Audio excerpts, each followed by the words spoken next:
अस्सलाम वालेकुम। आज हम डिस्कस करने वाले हैं lecture number 28 servlet life cycle.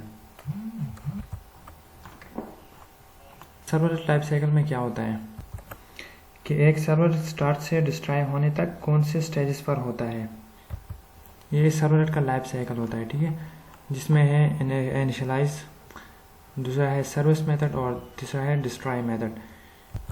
Servlet इन 3 स्टेजेस से गुजरता है। मैंने आपको पहले भी बताया था कि मैं थ्योरी ज़्यादा नहीं पढ़ाऊँगा, क्योंकि ये आप खुद भी पढ़ सकते हो। ठीक है, जो मेरा मेन मकसद है आपको कोड सिखाना। तो इस लेक्चर में एक एग्जांपल करने वाले हैं जिसमें HTML फॉर्म से सर्वर पर डेटा भेजेंगे।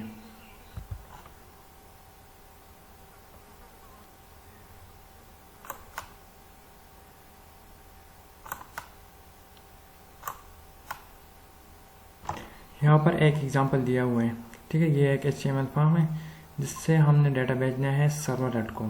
ठीक है, वहाँ सर्वर पर हमने रिसीव करना है डेटा को। तो चलिए ओपन करते हैं नेटबीन आईडी।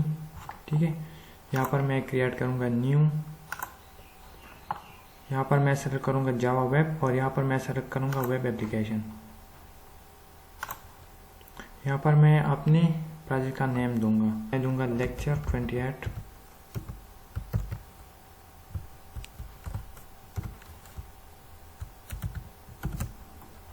ठीक है, उसके बाद आपने क्लिक करना है नेक्स्ट के बटन पर। फिर यहाँ पर आपने एक सर्वर सेलेक्ट करना है, जैसे कि मैंने यहाँ पर सेलेक्ट किया है अपाचे टॉमकैट सर्वर। ठीक है, उसके बाद आपने क्लिक करना है नेक्स्ट के बटन पर। फिर उसके बाद आपने करना है फिनिश। ठीक है, तो यहाँ पर एक प्रोजेक्ट क्रिएट हो गया है और वेब पेजेस के अंदर एक index.html ऑटोमेटिक क्रिएट हो गया है। तो हमने भी इस तरह का एक फॉर्म बनाना है। ठीक है, जिसमें होगा यहाँ पर हेडिंग टैग दिया है please fill out this form. यहाँ पर दिया है फर्स्ट नेम, फिर दिया है सोर नेम। ठीक है, सेकंड नेम कुछ भी दिया आप। यहाँ पर है सबमिट फॉर्म और एक है रिसीट का बटन।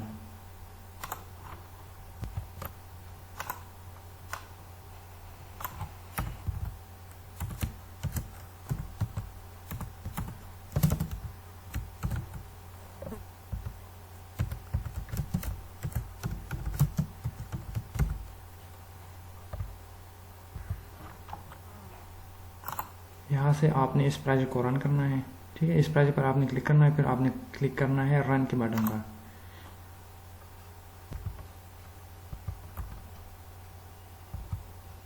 ठीक है, तो यहाँ पर शो हो रहा है प्लीज़ फिल फॉर्म।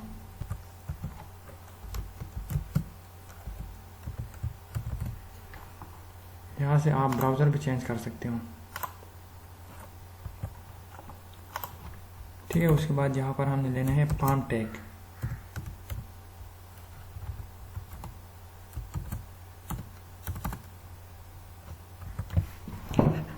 उसके बाद इस फॉर्म के अंदर हमने लेने हैं एक लेवल टैग। ठीक है,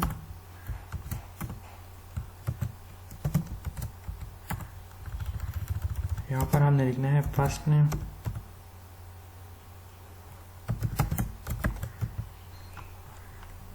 और यहाँ पर एक इनपुट फील्ड लेने हैं। Input type is equal to text,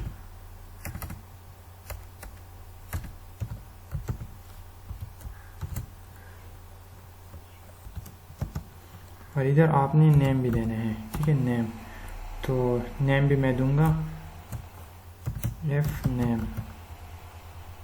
ठीक है, और इसको अभी रन करते हैं।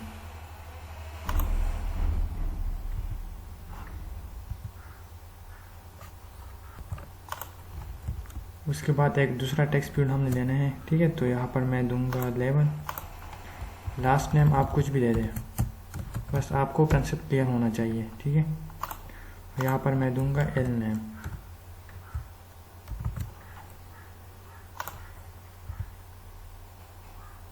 और इस लाइन को ब्रेक करने के लिए आप यूज़ कर सकते हो BR टैग।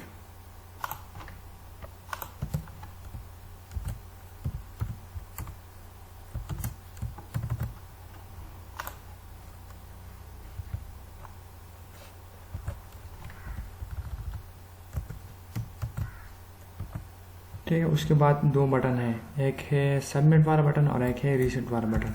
तो आपने यहाँ पर एक टैग लेना है, input type is equal to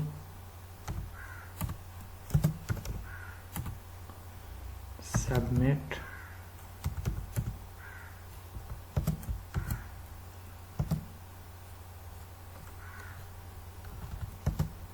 और वैल्यू भी आपने लिखनी है सबमिट। ठीक है। एक और बटन है हमारे पास रीसेट का। ठीक है।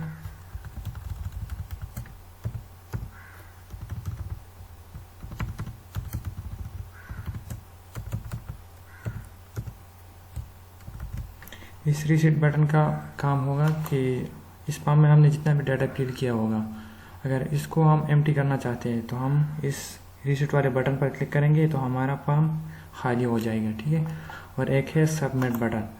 ठीक है। अगर इस फॉर्म को हमने भेजना है आगे, ठीक है, आगे हमने फॉरवर्ड करना है, इस डाटा को हमने आगे सेंड करना है सर्वर या किसी भी पेज पर। ठीक है।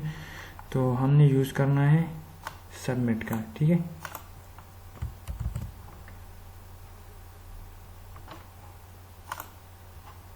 यहाँ पर एक सबमिट बटन आ गया, एक है रीसेट। ठीक है। यहाँ पर मैं कुछ डाटा लिखता हूँ, इस रीसेट के बटन पर मैं क्लिक करता हूँ तो ये फॉर्म खाली हो जाएगा। ठीक है। उसके बाद है सबमिट। जब मैं इस सबमिट के बटन पर क्लिक करता हूँ, जो भी तो एक्शन में हमने जो भी सर्वर का नाम दिया होगा उसी क्लास में हमारा डाटा सबमिट हो जाएगा। अभी हमने कोई भी क्लास नहीं दिया तो इसलिए इसी पेज पर ये डाटा सबमिट हो रहा है। सही है। जिस सर्वर पर आपने डाटा भेजना हो, ठीक है, किसी भी पेज पर, तो यहाँ पर आपने एक्शन, ठीक है, और उस सर्वलेट का नेम देना है। तो यहाँ पर मैं लिखूंगा माई सर्वलेट। ठीक है। ये आपका हो गया सर्वलेट, जिस सर्वर पर आपने डाटा भेजना है। उसके बाद आता है मेथड, कि कौन सा मेथड आपने यूज़ करना है। एक होता है पोस्ट, एक होता है गेट। अगर आप कोई भी मेथड यूज़ नहीं करेंगे तो बाय डिफ़ॉल्ट ये होगा गेट मेथड। ठीक है। गेट और पोस्ट मेथड में ये डिफरेंस है। जो पोस्ट मेथड होता है ये होता है सिक्योर। ठीक है। और जो गेट मेथड होता है वो पास्ट होता है लेकिन सिक्योर नहीं होता, क्योंकि जब हम गेट मेथड के थ्रू डाटा भेजेंगे तो जो डाटा होगा हमें यूआरएल में शो हो जाएगा। इसलिए हमें ज़्यादातर पोस्ट मेथड का यूज़ करना चाहिए फॉर सिक्योरिटी पर्पस। ठीक है। अब मैं इसको दोबारा रन करता हूँ।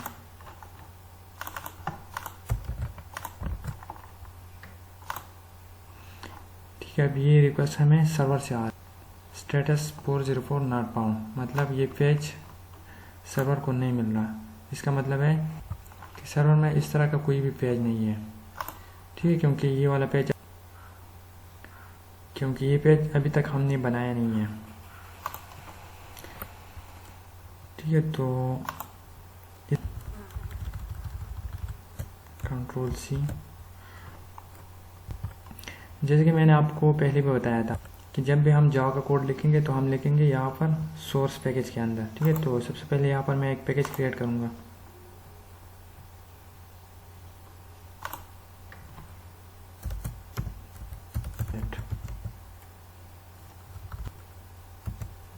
यहाँ पर मैंने क्लिक करना है फिनिश के बटन पर। ठीक है।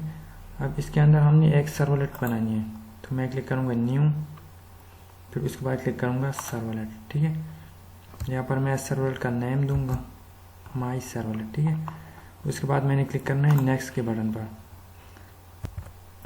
इससे पहले वाली वीडियो में मैंने आपको ऑलरेडी मैनुअली सिखाया है, ठीक है, किस तरह सर्वलेट क्लास क्रिएट करते हैं, web.xml फाइल क्रिएट करते हैं, index.html, ये सब कुछ मैंने आपको मैनुअली सिखाया है। ठीक है। तो अभी मैं आपको सब कुछ ऑटोमेटिकली सिखाऊंगा।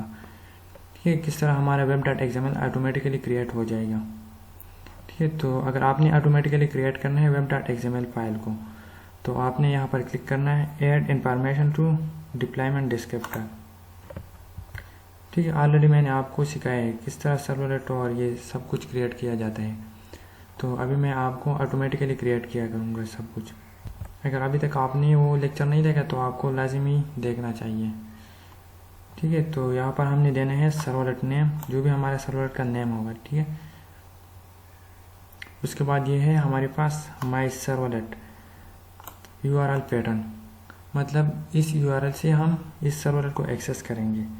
ठीक है, तो आपने यहाँ पर जो भी नाम दिया होगा उसी URL से हमारा ये सर्वलेट एक्सेस होगा। ठीक है, तो मैंने यहाँ पर same as it is class का नेम दिया है। ठीक है, उसके बाद मैं क्लिक करूँगा फिनिश के बटन पर।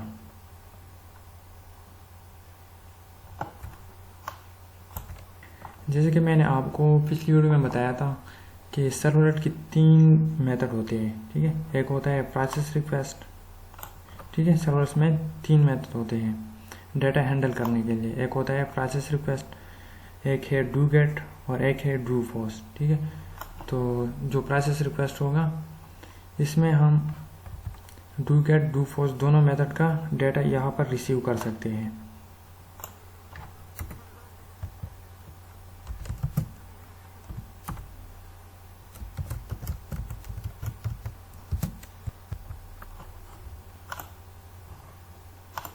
ठीक है, अभी जैसे हमने इस सबमिट बटन पर क्लिक किया तो हमारा सेकंड सर्वलेट कॉल हो गया है। ठीक है,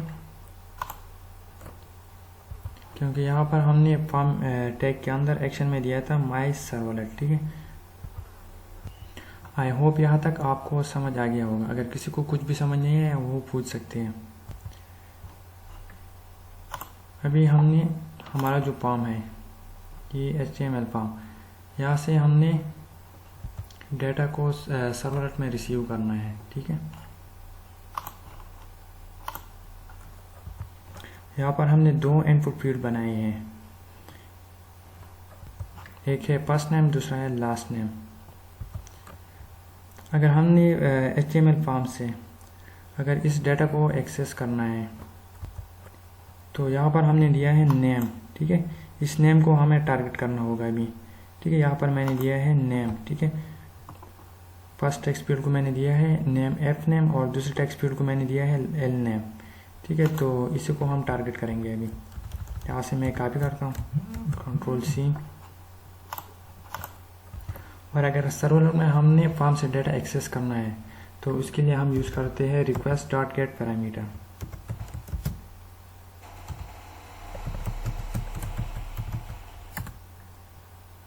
और स्ट्रिंग में हमने इनपुट टाइप नेम लिखना है। ठीक है, जो भी हमारा इनपुट टाइप में नेम होगा। ठीक है, जैसे कि अभी मैंने कॉपी किया था, आपने यहाँ पर उस नेम को लिखना है। ठीक है, और ठीक है, तो यहाँ पर मैं इसको स्टोर करूँगा एक वेरिएबल में, string L name is equal to, और एक और वेरिएबल दूंगा मैं और L नेम को मैं स्टोर करूँगा। ठीक है, ये हो गया F नेम, ये हो गया L नेम।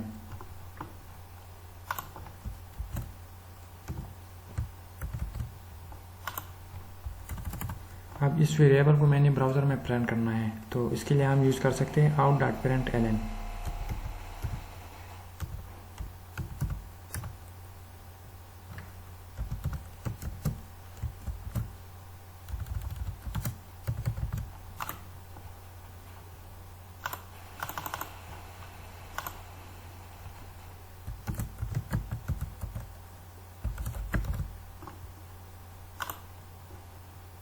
ठीक है, जैसे कि आपको यहाँ पर शो हो रहा है माई सर्वलेट, ये हो गया फर्स्ट नेम, ये हो गया सेकंड नेम। ठीक है, ठीक है, तो इसी तरह आप डेटा रिसीव कर सकते हो। out.println है, इसके अंदर आप पूरा का पूरा HTML टैग भी यूज़ कर सकते हो। एक टैग मैं आपको यूज़ करके दिखाता हूँ।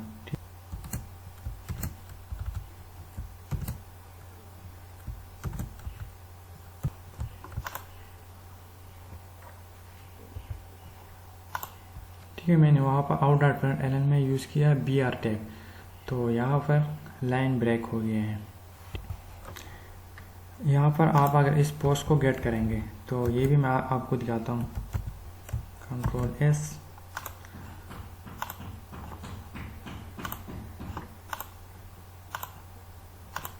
ठीक है, जैसे कि मैंने आपको बताया था कि URL में कि गेट मेथड में डेटा यूआरएल में यहाँ पर शो होता है। जब हम पोस्ट का यूज़ करेंगे तो यहाँ यूआरएल में हमें डेटा शो नहीं होता।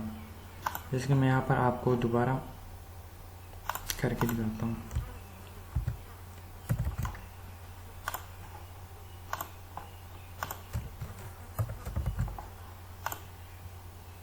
ठीक है, यहाँ पर अभी कोई भी डेटा शो नहीं हो रहा।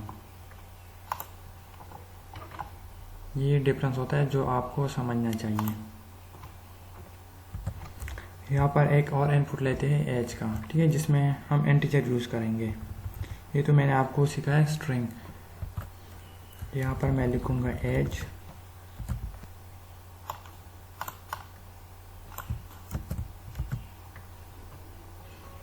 यहाँ पर इनपुट टाइप में मैं लिखूँगा नंबर।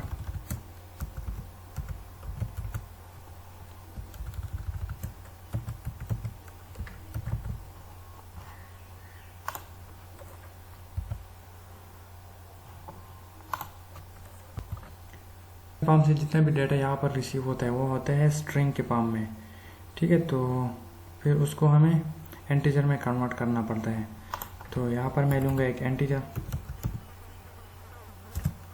यहाँ पर मैं लूँगा age is equal to integer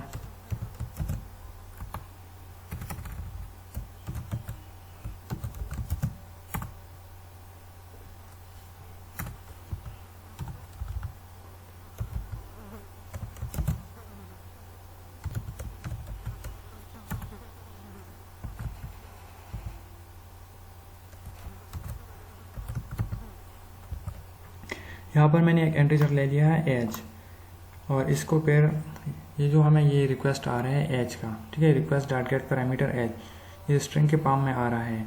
तो यहाँ पर हमने कन्वर्ट किया है इंटीजर में। ठीक है, इंटीजर डॉट पार्स एंड, मतलब इसको हमने कन्वर्ट किया है इंटीजर में। ठीक है, तो अब इसको प्रिंट भी करते हैं।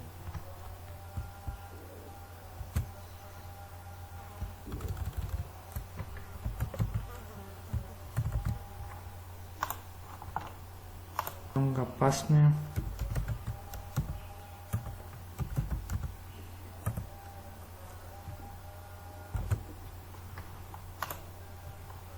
ठीक है, ये आ गया। जैसे कि आप देख सकते हो ये हो गया माई सर्वलेट, ये हो गया फर्स्ट नेम, ये है सेकंड नेम, ये है 27। ठीक है, तो इसी तरह आप फॉर्म से किसी किस्म का भी डेटा रिसीव कर सकते हो।